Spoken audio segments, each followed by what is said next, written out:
pageant, may mga nanalo, may mga nanalo. Baka na lang tayo next time.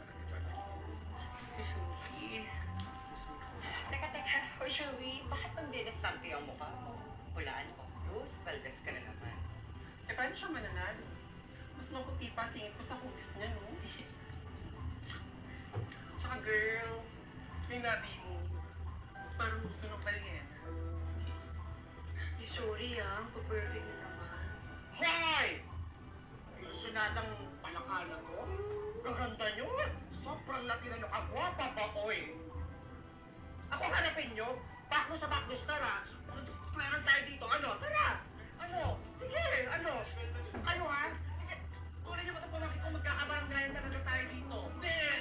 Ako! Ah, sige, ikaw, makikita mo ka mo yung mga yan. Tama na. Alam mo, Tito, nakakapagod din palang matalo, no? Pagod na ako. Lumalaban lang naman ako para may makain yung mga kapatid ko.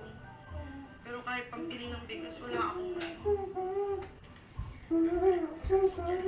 Fight lang. Laban lang. kailangan. Aba, ang magulawang mundo, hanggat huminga ka, tuloy ang kembot para sa pangarap. Ha? Hindi naman to yung pangarap ko eh. Pangarap ko, di ba, maging doktor. Tapos, ano ko na maaabot ngayon yun? Walang imposible, Shu. Lalo-lalo na sa mga katulad mo, mapagmahal sa pamilya. If you can dream it, you can do